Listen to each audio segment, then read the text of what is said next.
Noong dumating na ang taon ng 3077, ang Earth ay hindi na maaaring matirhan ng mga tao dahil sa bingit nitong pagkasira sanhi ng nuclear weapon radiation. Gayunman ang mga martial artist na nakaligtas pagkalipas ng 2,000 taon, ang ilang gobyerno ay nakapagtatag ng pamahalaan sa labas ng mundo sa iba't ibang mga bahagi ng galaksi sa iba't ibang sulok ng malawak na kalawakan, at pagkalipas nga ng 2,000 taon may isang grupo naman na tinatawag na mga bounty hunter ang sinadyang pinuntahan ang Earth sa pagbabaka sakali na makakamina ng kayamanan.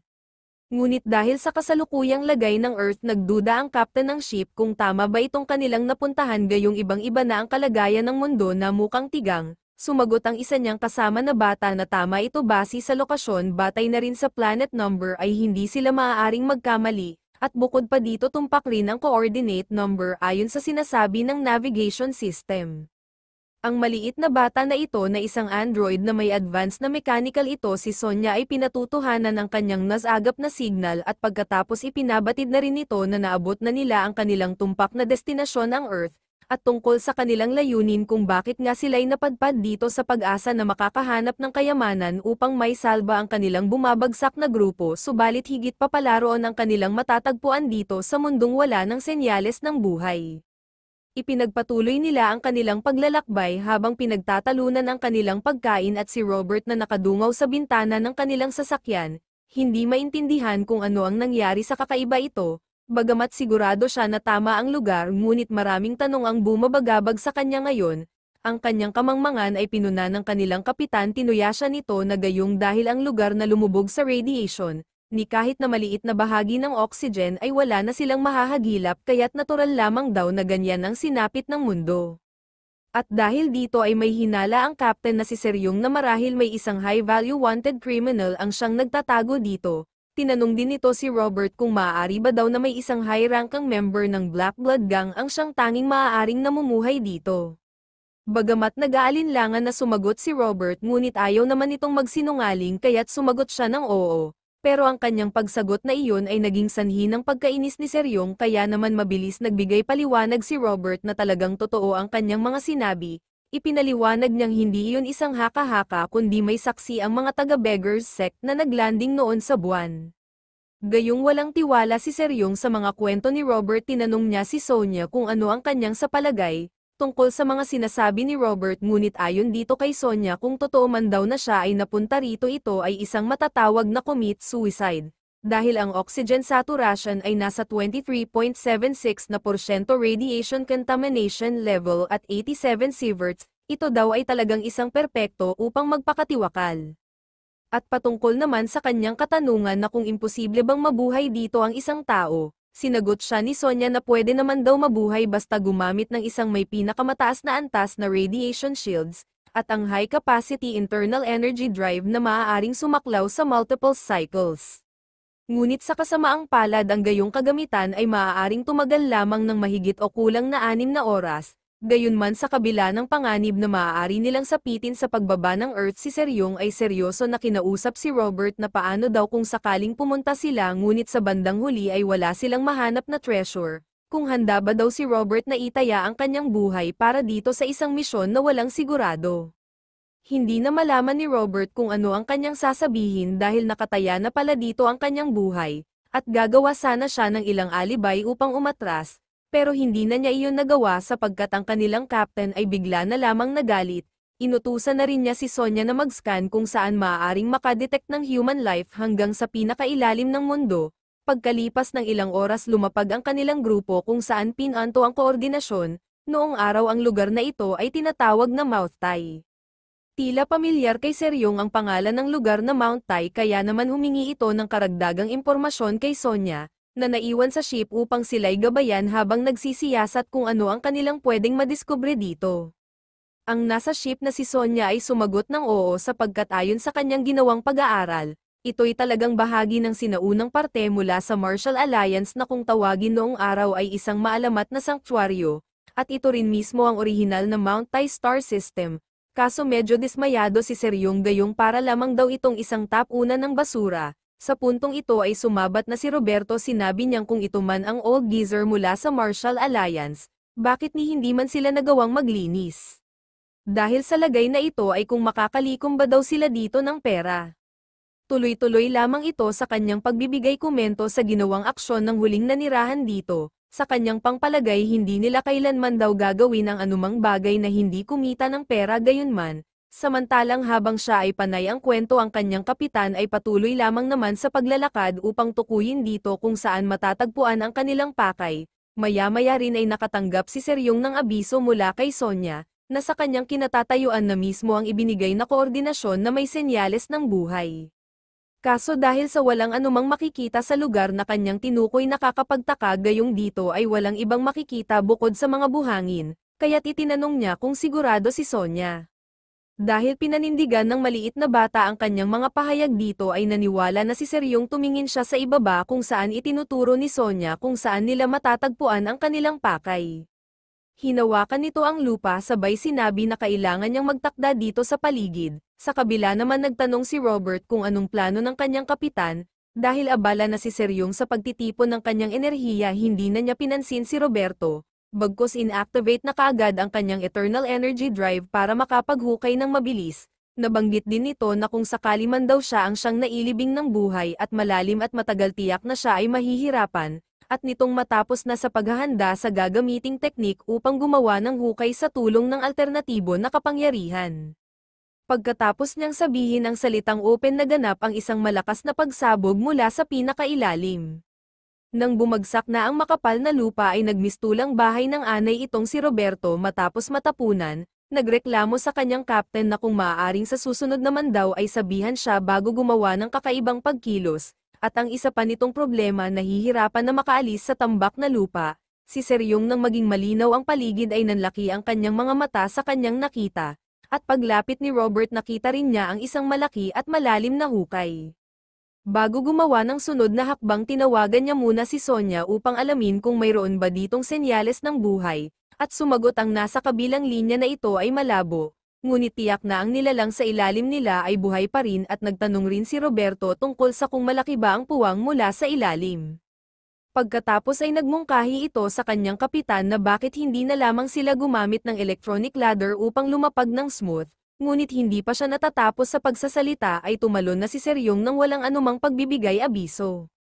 Sa ginawa niyang iyon ay napasimangot na lang itong si Robert gayong parati daw na masyadong mainipin ang kanilang kapitan, gayong maiksi ang pasensya wala na rin siyang nagawa kundi ang gawin din ang pagtalon ng walang anumang kagamitan. Pagkalapag niya ay medyo malayo na si Seryong na tuloy-tuloy lamang sa paglalakad hanggang sa matagpuan ang isang malaking pintuan na maraming nakasulat na tagubilin.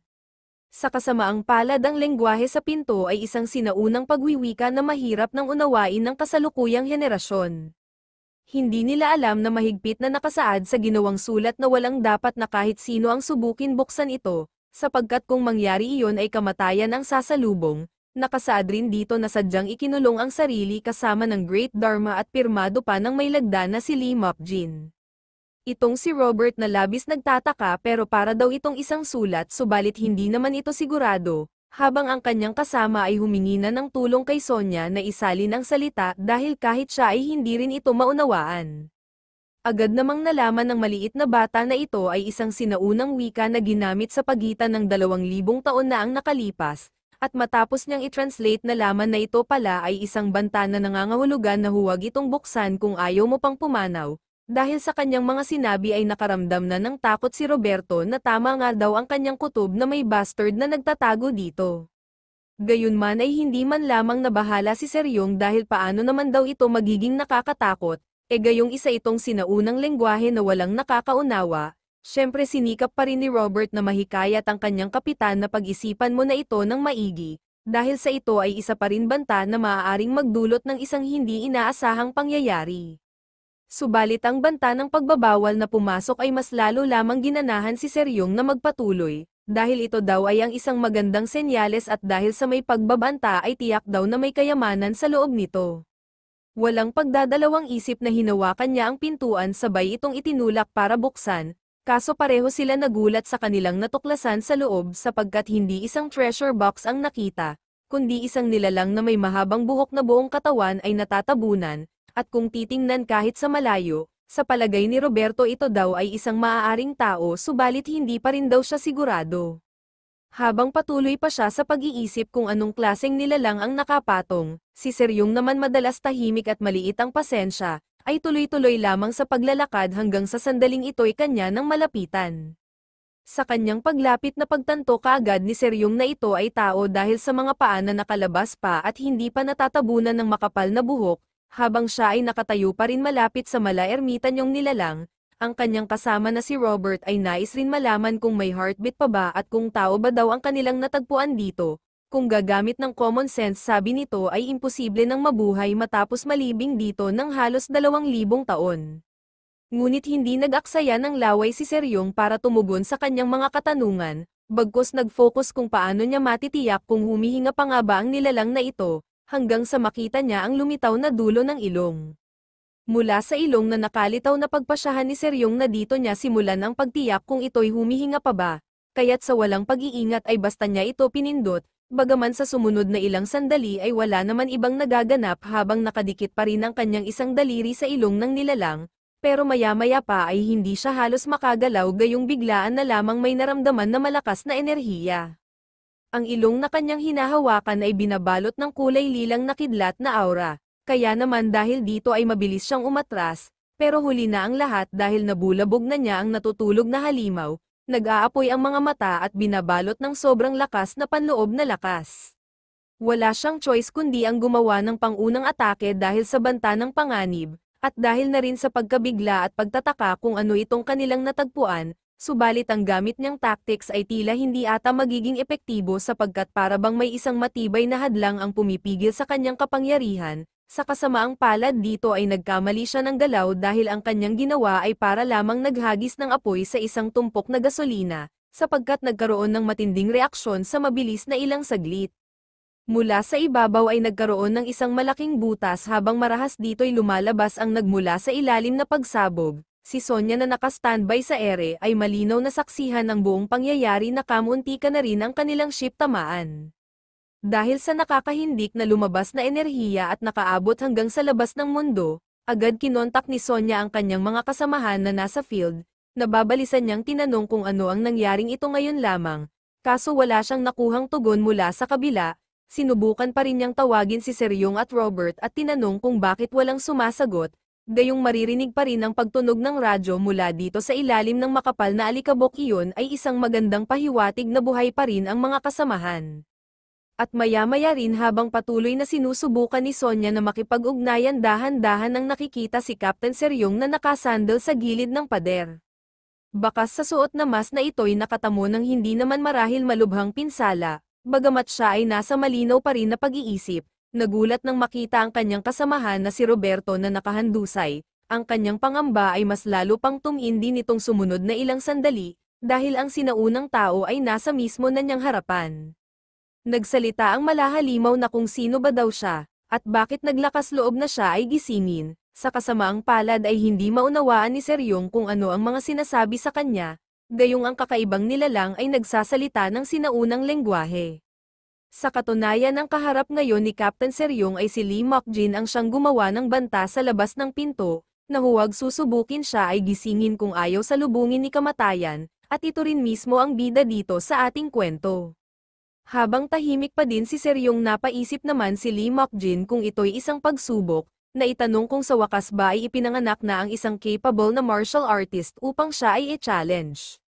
Pero dahil sa kanina patahimik lamang ang babae, dito'y sinabihan na siya na magsalita gamit pa rin ang sinaunang lingwahe, inulit ang kanyang tanong kung may naglakas loob na siya ay gisingin, ngunit dahil sa hindi talaga maunawaan ni Seryong kung ano ang kanyang sinasabi, gumamit na ito ng real-time translation upang maintindihan ang sinaunang wika.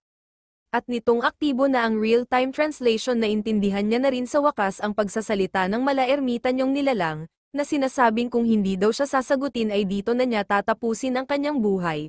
Nagulat ito dahil iyon pala ang kanyang nais sabihin, na kanina pa pala siya pinagpaplanuhan na paslangin ng sinaunang tao. Syempre hindi ito pumayag na basta dito ito matatapos at naghanda upang lumaban sa hindi kilalang halimaw. Mabilis niyang tinaira ang ermitanyo at naganap ang matinding pagsabog, dahil batid niyang hindi ito basta-basta, inulit-ulit niya ang gayong klaseng pag-atake. Hindi siya tumigil kahit walang natatanggap na pag-counter-attack, Kaya naman dahil doon ay nabalot na ang silid ng malalakas na pagyanig dahil sa sunod-sunod na pagsabog na hanggang dito sa labas ay ramdam ang matinding nagaganap mula sa loob, at balik dito sa loob ay huminto na rin si Captain sa kanyang walang humpay na pag-atake. Bakas na bakas ang matinding pagkapagod sa paggamit ng buong kapangyarihan at sa kasamaang palad pa ay nagamit niya ng husto ang kanyang drive, kung saan tinitipon ang kanyang panloob na enerhiya. Kasabay nito ay naglabas ng babala ang drive ng pagka-overload, 1.4 cycle out at 1.2 ay nagamit na, kaya dahil dito automatic ko na nagmungkahi ang drive na dapat gawin ang mag-recharge ng kanyang eternal energy, ibig sabihin lamang nito ay wala na siyang magagawa kung sakaling umatake na ang kalaban niyang hindi man lamang gumalaw sa kinatatayuan. Sa kabila ng ginawa niyang matinding pagsisikap na pag-atake, di na nito alam kung ano pa ang magagawa gayong naubos na ang enerhiya ay wala man lamang naging kahit maliit na epekto sa kalaban, ni kahit ang makapal na buhok ay hindi man lamang nahawi. Mga ilang saglit pa ay nagsalita na si Lee Mokjin. Sinabi nito ang mga katagang ito ay ang Quantum Golden Summit Divine Heart at ang Red Mist Divine Palm, at base sa ginamit na teknik ni Seryong sa palagay ni Mokjin siya ay isang martial artist mula sa sekta ng MA Sect. Tila daw maraming mga oportunidad na nagmumungkahi na natutunan ito sa pamamagitan ng pagnanakaw. Dagdag pa nito na sa madaling salita, inakusahan niya si Seryong na isang magnanakaw ng mga basurang kasanayan sa pamamagitan ng malubhang pagnanakaw. Sa tindi ng namuong galit ni Lee Mokjin ay hindi na ito nagtimpi, tinipon ang kanyang buong lakas para sa pangwakas na atake hanggang siya ay lumutang sa ere. Sa kabilang banda ay napatingin na lamang ng may gulat si Captain Seryong gayong batid niyang kakilakilabot ang umaapaw na lakas ng may balak pumuslang sa kanya ngayon. Bago siya tuluyan ay sinabihan mo na siya ni Mokjin na bakit daw kasi inabala pa ang kanyang hibernation. Ito tuloy ang kanilang sinapit. Wala nang ibang maisip na paraan si Captain sa sandaling ito, matapos malawbat ang kanyang drive na pinagkukunan ng kanyang lakas, gayong seryoso talaga ang sinaunang tao na siya ay paslangin. Ngunit pagkalipas ng ilang segundo, bago pa tumama ang buong lakas na pag-atake, laking pagtataka ni Seryong, hindi dahil sa mapaminsalang teknik, kundi sa biglaan na lamang pagbagsak sa lupa ng sinaunang tao.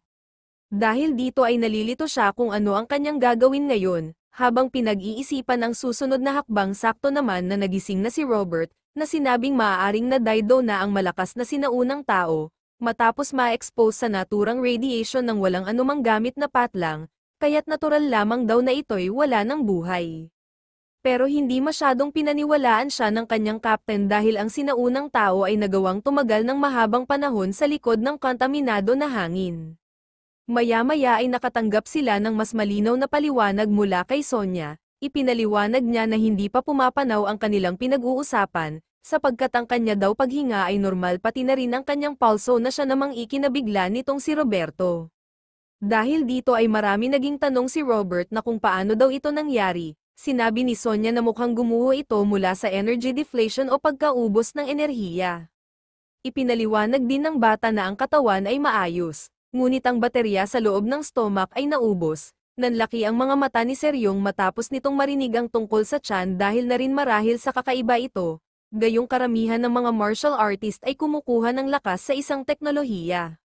Hindi niya sukat akalain na ang dahilan ng pagbagsak ng sinaunang tao kaya't nanghina ay dahil lamang sa gutom, at nitong sila ay umalis na sa Earth habang binabagtas ang orbit, maririnig sa labas ang pagrereklamo ni Roberto.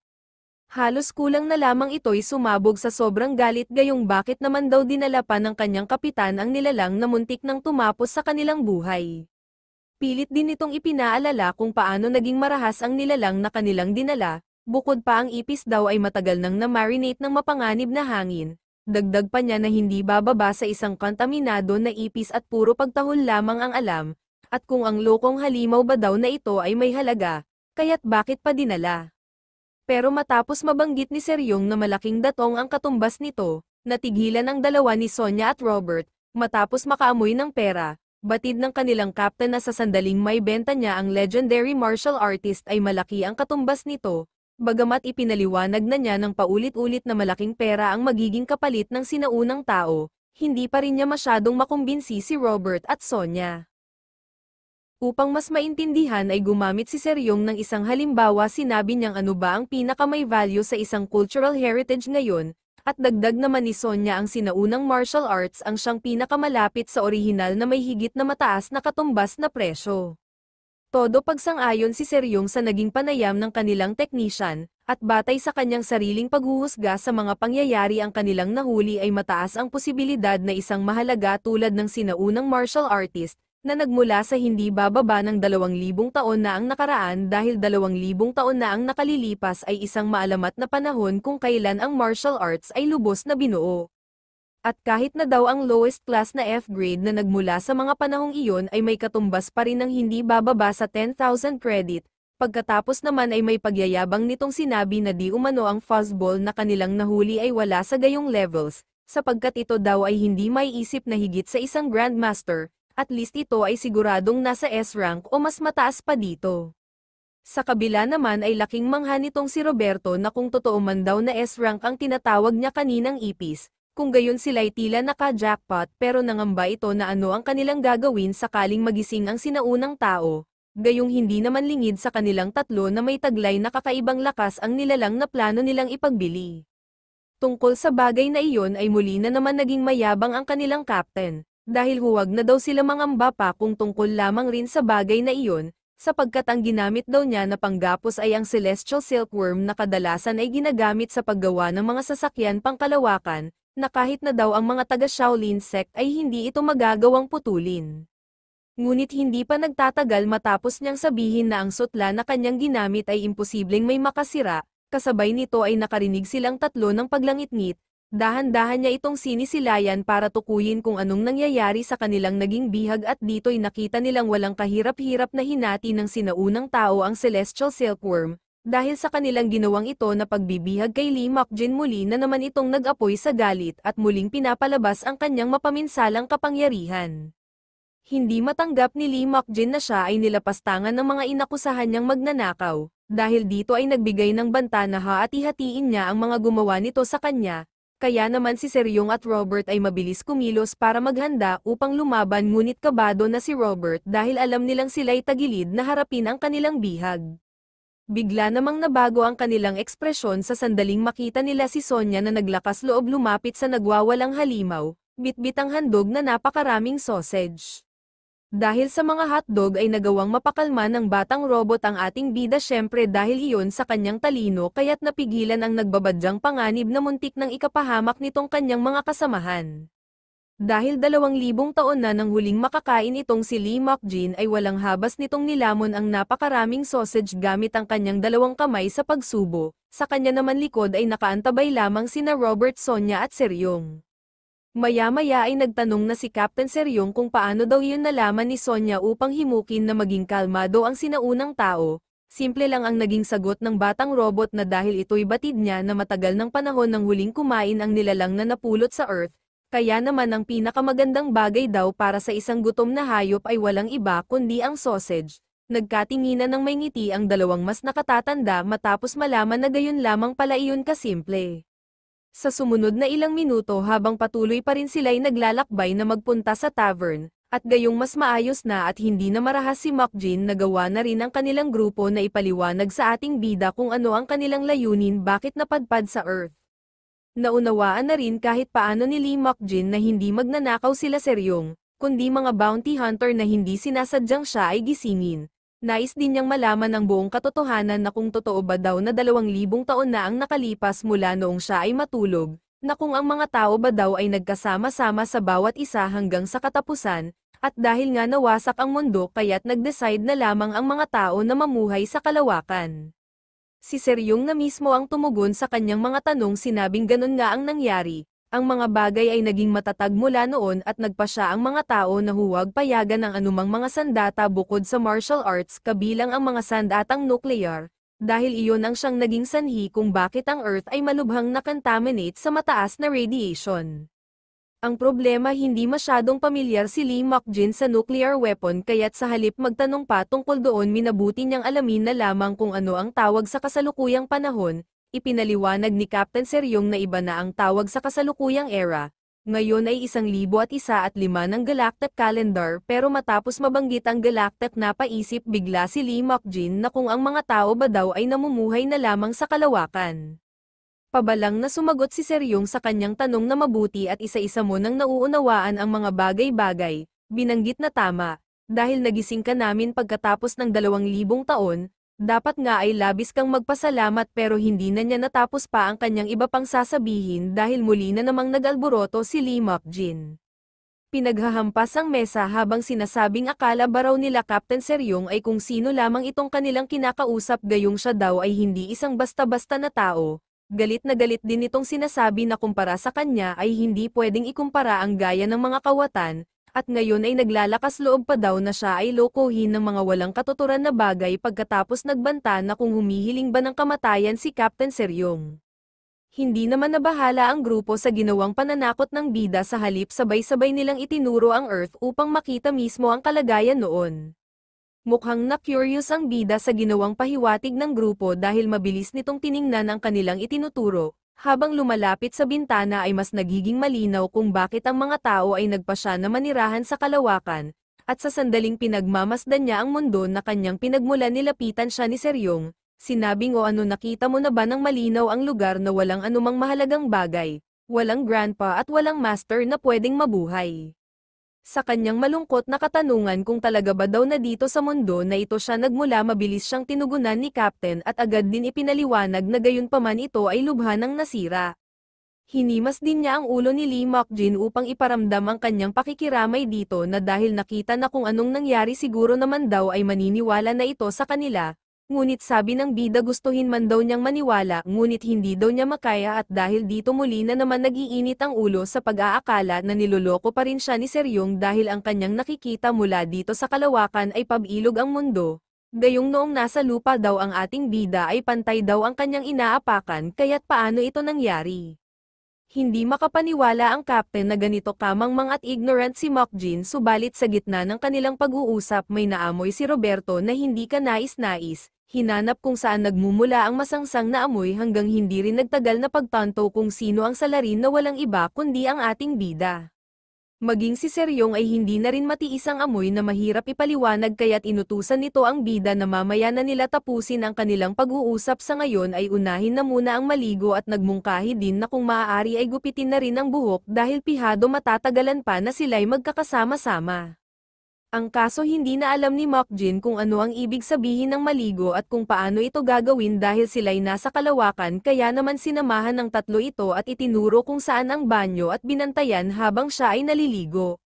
At habang naliligo ang mangmang nating bida na itanong ni Robert kung bakit pa inutusan ng kanyang captain na maggupit ng buhok ang sinaunang tao, dahil baka naman daw nakakatakot pa ang kung ano ang maaaring lumabas sa loob nito. Sakaling makita na nila ang tunay na itsura ng nilalang na napulot nila sa Earth. Pero noong sandaling lumabas na ang tinutuya ni Robert na tigilan ang grupo at lubhang hindi makapaniwala dahil napakakisig ng katawan at malinis ni walang bahid ng kahit anong peklat, bukod pa dito ang inaakala nilang ermitanyo at maaaring mukhang halimaw, ay mukha pa palang bata kaysa kay Roberto. Halos hindi marinig ng tatlo ang pagsasabi ni Mokjin na kung mayroon pa daw bang natirang pagkain na kinain niya tulad kanina, lalo na itong dalagang kapitan ang pinakanamangha matapos makakita ng tunay na binata pagkatapos itinanong kung sino ba daw talaga ang ating bida. At sa mga sumunod, habang patuloy na mabilis binabagtas ng spaceship ang kalawakan ang first-timer na makapunta dito ay labis na bibilib sa mga nasasaksihan dahil ganito daw pala ang itsura ng langit pagkatapos ng lahat. Gustuhin man ito na patuloy paniwalaan na ang mundo ay sapat ng malawak pero dahil nakikita na niya ito ngayon ng sariling mga mata, hindi maitatanggi na sa labas pala daw ng mundo ay may malawak na kalawakan at kakaiba. Subalit nahinto ang kanyang pagmumuni-muni, nang may basta na lamang kumurot sa pisngi at nitong makita niya na si Seryong ang naglakas loob na basta na lamang humawak gayunman ay hindi na siya katulad kanina na masyadong mainitan ang ulo. Bagkus nagtataka na lang sa kung anong dahilan ng paghawak ng dalagang kapitan sa kanyang pagmumukha samantalang gustong-gusto malaman ni Seryong kung ilang taon na ba daw ang bida, kung noong mga taon na nasa hibernation ay hindi naging counted. At pati na rin ang dalawa ni na Sonya at Robert na pinapanood ang nangyayari ay naniniwala na ito ay hindi pangkaraniwan.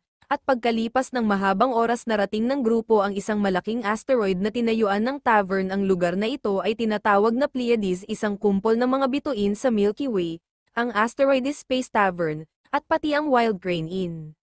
Si Sonya na kahit isang robot na karaniwan ay walang masyadong komplikado na reaksyon pero sa sandaling ito habang pinapanood ang pinaggagawa ni Mokjin ang bata ay hindi maiwasan na magulantang gayong nagmukbang na naman ito sa tavern ng isang malaking pinggan na punong-puno ng sausage. Pabulong na kinausap ni Roberto si Sonya para magtanong kung paano nagagawang lumamon ng gayon kadami ang isang human. Sinabi ni Sonya na hayaan na lamang nila dahil 2,000 taon na siya ay hindi kumain. Ngunit nabahala si Robert na kung plano ba daw ng ating bida na bawiin ang mga panahon na hindi lumamon, ibig sabihin ba daw nito ay marami pang hotdog ang kanyang pababagsakin na maaaring magdulot sa kanila ng pagkalugi. Dito ay pinagsabihan siya ni Sonya na ang paghuhusga sa kanyang pagkain iyon daw ay maituturing na isang kaso. Noong maubos na ang isang pinggan na sausage ay inakala ng dalawa na matatahimik na si Lee Mokjin, ang hindi nila alam iyon ay unang round pa lamang. At dito naman sa kabilang banda nakipagkita si Seryong sa Wild Crane innkeeper na si Mr. Wang sa ika-18 na distrito upang humiling ng tulong sa pagpapahanap ng broker para maibenta ang ating bida. Sinabi niya dito sa innkeeper na kung maaari ay maghanap ng broker na mayaman at matigas, ipinagmalaki na ang kanyang kalakal ay sobrang mahal at mahalaga, ngunit halos matawa ang innkeeper dahil sa kanyang mga sinabi, hindi niya magawang paniwalaan na super expensive na kung mas higit pa ba daw sa Blazing Devil. Dahil nagiging mapagmataas si Mr. Wang, napilitan ng pasaringan ni Seryong ito na kung magkano daw ba ang full collection martial arts manuscript na may edad na 2,000 taon, kung halimbawa ito ay legit at ang lahat ay S-rank, magkano ba ang aabutin. Sa kabila ang mapagmataas na innkeeper ay hindi na itago ang pagkagulat matapos malaman na may mataas na kalidad ang kalakal. Nakipagkasundo ito na tatawag sa sandaling siya daw ay makahanap na ng broker kahit ang totoo ay hindi pa rin ito kumbinsido. Nitong umalis na si Captain Seryong, ang isang tao ni Mr. Wang ay nagtanong sa kanyang boss na kung maaari bang maging totoo ang lahat ng mga sinabi. Kung sila ba ay may tunay na S-rank orihinal mula sa 2,000 taon na ang nakalilipas, dapat iyon ay may hindi kapani-pani walang halaga. Pero itinuring na walang silbi ng innkeeper ang lahat ng binanggit kanina ni Captain, sa halip sinabi nito na zero credit, na siya naman ipinagtaka nitong kanyang tao, inakala na mali lamang ang kanyang pagkakaunawa pero inulit muli nitong kanyang boss na zero credit daw ang kanyang sinabi. Sapagkat napaka-imposible nang may ganoong bagay pa daw ang umiiral, at kung iyon man daw ay totoo, ang isang libro pa lamang ay maaaring may katumbas ng halaga upang makabili na ng isang planeta o higit pa dito.